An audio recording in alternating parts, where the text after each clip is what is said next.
پہلے تو میں یہ عرض کروں محرم کی اسلام میں فضیلت کیا ہے اور کیوں ہے یہ فضیلت۔ رسول اللہ صلی اللہ علیہ وسلم نے فرمایا کہ محرم کو آپ صلی اللہ علیہ وسلم نے شہر اللہ قرار دیا ہے۔ صحیح حدیث ہے کہ آپ صلی اللہ علیہ وسلم نے فرمایا، صحیح مسلم کی حدیث ہے کہ رمضان کے روزوں کے بعد سب سے زیادہ جو روزے افضل ہیں وہ شہر اللہ المحرم، اللہ کے مہینے محرم کے ہیں، یعنی اللہ کی طرف اس محرم کی نسبت کی جا رہی ہے، تو یہ ایک بڑی فضیلت کی چیز ہے۔ اور قرآن میں جن 4 مہینوں کو محترم قرار دیا ہے، عرب ان مہینوں میں جنگ و جدال کو حرام سمجھا کرتے تھے کہ یار یہ ناجائز ہے، اس میں جنگ نہیں کرنی چاہیے، ان مہینوں کا احترام لازم ہے۔ ان میں 4 مہینوں میں محرم بھی ہے، محرم، رجب، ذی الحجہ، ذی قعدہ، ذی الحجہ، یہ 4 مہینے ہیں جو محترم ہے، لیکن اس میں پھر رجب بھی داخل ہے اور ذی قعدہ بھی اور ذی الحجہ بھی، تو یہ بھی ہے۔ اور 10 محرم کے روزے کی بڑی فضیلت ہے۔ آپ صلی اللہ علیہ وسلم نے فرمایا 1 سال کے گناہوں کی معافی کا ذریعہ بنتا ہے، لیکن آپ نے فرمایا کہ یہودیوں کی مشابہت نہ کرو، کیونکہ یہودی 1 روزہ رکھتے ہیں تو ہم 9، 10 یا 10، 11 2 روزے ملائیں گے، تو یہ محرم کی فضیلت ہے۔ اور یہ کیوں ہے اس کی ہمیں وجہ معلوم نہیں ہے۔ جیسے کسی نے ابھی بھائی نے سوال پوچھا نا ایک کہ اس میں کوئی واقعات ہوئے تھے، تو پہلے میں بتا دوں 10 محرم میں جب نبی صلی اللہ علیہ وسلم نے محرم کے مہینے کی یہ فضیلت بیان کی تو اس کو کسی واقعے کی بیس پہ بیان نہیں کی ہے۔ اس بارے میں جتنے واقعات ہمارے پاس منقول ہیں کہ آدم علیہ السلام جنت سے زمین پہ آئے تھے، یا قیامت آئے گی اس دن، یا یہ کہ اور پتہ نہیں کیا کیا ابراہیم علیہ السلام کو آگ میں ڈالا گیا، یہ سب من گھڑت ہیں، اس کی کوئی حقیقت نہیں ہے، موضوع روایتیں ہیں۔ البتہ اس دن موسیٰ علیہ السلام اور بنی اسرائیل کو فرعون سے نجات ملی تھی، اس بارے میں روایت سندن بہتر ہے، یعنی اس کو مستند روایت کہا جا سکتا ہے۔ تو وہ یہ کہا جا سکتا ہے کہ 10 محرم کو موسیٰ علیہ السلام اور بنی اسرائیل کو اللہ نے فرعون سے نجات دی تھی، اسی بیس پہ یہودی روزہ رکھا کرتے تھے اس دن۔ تو یہ روایت کے علاوہ باقی جتنے بھی واقعات ہیں سب من گھڑت ہیں۔ باقی حضرت حسین رضی اللہ تعالی عنہ کو جو کربلا میں شہادت ملی ہے، وہ تو 10 محرم، وہ تو فضیلت تو اسلام میں پہلے سے تھی، تو حضرت حسین رضی اللہ تعالیٰ عنہ کا واقعہ تو بعد میں ہوا ہے، تو اس سے حضرت حسین کی شہادت کو اور فضیلت مل گئی کہ آپ کو ایک مقدس دن میں اللہ تعالیٰ نے شہادت عطا فرمائی ہے۔ محرم میں حلیم بھی بناتے ہیں لوگ، تو بے اصل چیز ہے، بدعت ہے، کو ثواب سمجھ کے کریں گے بدعت ہے۔ بعض لوگ کہتے ہیں ہم ثواب سمجھ کے نہیں کر رہے، ویسے ہی سب بنا رہے ہیں تو ہم بھی بنا رہے ہیں، تو بدعت کی تائید تو ہو رہی ہے نا۔ آپ پورا سال پڑا ہے حلیم کھانے کے لیے، آپ کو کیا مصیبت ہے کہ آپ محرمی میں دیگ پکائیں؟ پورے سال کیوں نہیں پکا رہے تھے آپ؟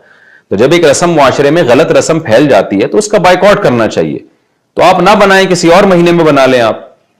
تو پوری رات دیگیں چل رہی ہوتی ہیں، مذہب کے نام پہ تو یہ کام نہ کیا جائے نا۔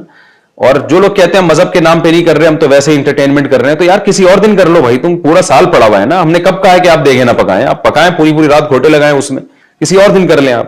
اس لیے اسلام کو بچائیں خرافات سے، اسلام کو ہمارے ذمہ ہے کہ ہم اسلام وہی ہے جو نبی لے کر آئے، الیوم اکملت لکم دینکم واتممت علیکم نعمتی ورضیت لکم الاسلام دینا۔ اللہ کہتے ہیں آج کے دن میں نے دین مکمل کر دیا۔ جب یہ آیتیں نبی پہ نازل ہو گئیں تو اس میں حلیم نہیں تھا، محرم کا حلیم، دین مکمل ہو چکا، اس کو رہنے دیں آپ۔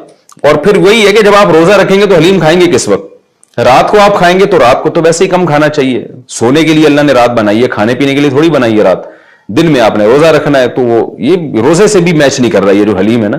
اس لیے اس سے اجتناب کریں، ایوائڈ کریں۔ جو گلی کے لوڑے لپاڑے بنا رہے ہوتے ہیں ان کو محبت سے سمجھا دیں، یار اگلے دن بنا لو، باز آ جائے ٹھیک ہے، نہیں تو پھر نکل لیں آپ پتلی گلی سے، الجھے نہیں لوگوں سے۔ تو یہ محرم کے حوالے سے کچھ باتیں تھیں بھائی۔ نبیل بھائی کوئی بات رہ تو نہیں گئی ہے آپ کے ذہن میں ہو تو بتا دیں تاکہ۔ اچھا، ایک اور سوال سبیلوں کے حوالے سے پوچھا جاتا ہے کہ محرم میں سبیلیں لگانا، ان سبیلوں سے پانی پینا، تو دیکھیں وہ بھی شیعہ حضرات کا مسلک ہے، ان کا کانسیپٹ ہے کہ وہ حضرت حسین کے نام کی سبیلیں لگاتے ہیں۔ میں بار بار کہہ رہا ہوں کسی کو چھیڑے نہیں، اپنا مسلک چھوڑے نہیں، دوسرے کو چھیڑے نہیں۔ یہ میں اہل سنت والجماعت کے لیے مسائل ریکارڈ کروا رہا ہوں کہ ہمارے لیے کسی بھی چیز کے جائز اور ثواب ہونے کے لیے دلیل کی ضرورت ہے۔ دلیل قرآن و سنت ہے، صحابہ ہیں، تو ہمیں نہ اہل بیت سے اس کا کوئی ثبوت ملتا ہے، نہ صحابہ سے، نہ قرآن و سنت سے کہ محرم میں صحابہ نے سبیلیں لگائیں۔ حضرت حسین رضی اللہ تعالیٰ عنہ کی شہادت کے بعد اہل بیت میں سے کسی نے سبیلیں لگائی ہوں یا انہوں نے سبیلیں لگانے کا حکم دیا ہو، کہیں بھی نہیں ملتا۔ تو یہ عمل بھی بدعت ہے، ناجائز ہے، اس سے اجتناب کریں۔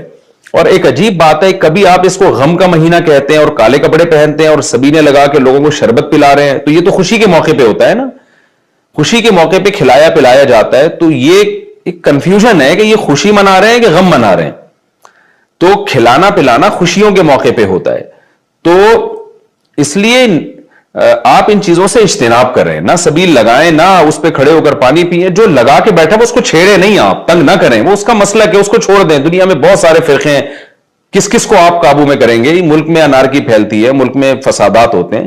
کسی سے نفرت کرنے کی ضرورت نہیں ہے، کسی کو ٹاؤنٹنگ کرنے کی ضرورت نہیں ہے، طنز تانے کی ضرورت نہیں ہے. جو لگا کے بیٹھا ہوا ہے لگائے، جو پی رہا ہے اس کو پینے دیں، چھیڑے نہیں. لیکن میں آپ کے لیے یہ کہہ رہا ہوں جو اس وقت میرا پروگرام سن رہے ہیں، اگر آپ قرآن و سنت ہی کو فالو کرتے ہیں، آپ اہل سنت والجماعت میں ہیں، یا تو میں بار بار کہتا ہوں پورے شیعہ ہو جائے نا، پھر آپ ڈبل مسلکوں پہ چلنا تو یہ دنیا میں کسی کا بھی اصول نہیں ہے کہ آدھا ادھر آدھا ادھر، وہ تو کہیں کا بھی نہیں ہوتا. یا تو پورے ادھر ہو جائیں یا پھر پورے اہل سنت والجماعت بن جائیں. تو اہل سنت والجماعت کے ہاں یہ سبیلیں لگانا یہ جائز کام نہیں ہے، کیونکہ قرآن و سنت سے اس کا ثبوت نہیں ہے. لوگ کہتے ہیں کہ آدمی کسی کو شربت پلا رہا ہے، پانی پلا رہا ہے، تو پانی پلانا تو بڑا اچھا کام ہے. پانی پلانا اچھا کام ہے، پورے سال کسی دن کو خاص کر لینا یہ اچھا کام نہیں ہے. تو اس سے بدعت کی تائید ہوتی ہے. تو اگر کوئی پیاسا آپ کو نظر آتا ہے تو محرم میں ہو تو محرم میں بھی پلائیں، سفر میں ہو تو سفر میں بھی پلائیں. لیکن کوئی پیاسا نہیں ہے تو جیسے آپ پورے سال سبیلے نہیں لگاتے تو محرم میں بھی نہ لگائیں آپ. کیونکہ اگر آپ پورے سال نہیں لگاتے، محرم میں لگا رہے ہیں، تو اس کی علامت ہے آپ اس مہینے کو سبیل کے حوالے سے خاص ویلیو دے رہے ہیں. تو اس ویلیو کی آپ کے پاس قرآن و سنت سے دلیل ہونی چاہیے. دلیل نہیں ہے تو ہمارے پاس دلیل ہے. نبی صلی اللہ علیہ وسلم نے فرمایا من احدث فی امرنا ھذا ما لیس منہ فہو رد وفی روایت فہو مردود. جو ہمارے دین میں کوئی بھی نئی چیز لے کر آئے گا، نبی نے فرمایا وہ مردود ہے، ہم نہیں اس کو ایکسپٹ کریں گے. تو اس لیے بھائی ہم تو اس حدیث کو فالو کرتے ہیں. تو کائنڈلی آپ حضرات سے گزارش ہے، ہاں کوئی پورے سال سبیل لگا کے بیٹھا ہو تو وہ محرم میں بھی لگا لے. کیوں؟ وہ اس لیے کہ وہ محرم کو الگ سے فضیلت نہیں دے رہا سبیل کے حوالے سے، بلکہ وہ کہہ رہا ہے بھائی میں تو پورے سال لوگوں کو پانی پلاتا ہوں تو محرم میں بھی پلا رہا ہوں، میں تو پورے سال شربت پلاتا ہوں تو محرم میں بھی پلا رہا ہوں. لیکن ایک آدمی سال کے 11 مہینے نہیں پلاتا، صرف محرم میں سبیل لگا کے بیٹھا ہے، اس کا مطلب وہ اس مہینے کو سبیل کے حوالے سے زیادہ ویلیو دے رہا ہے. اس ویلیو کے لیے میں نے کہا دلیل چاہیے. دلیل آپ کے پاس اگر نہیں ہے تو پھر وہ حدیث ہے جو ہمارے دین میں نئی چیز ایجاد کرے گا تو وہ چیز مردود ہے. اس لیے اس عمل سے بھی اجتناب کریں. دیکھیں جنت میں جانے کے لیے ہمیں وہ کام کرنے پڑیں گے جو اللہ رسول نے بتائے ہیں، اور اس میں اپنی طرف سے ایڈیشن کرنا یہ ناجائز ہے. اس عمل کو شریعت میں بدعت سیئہ کہا جاتا ہے. اللہ تعالی ہماری حفاظت کرے.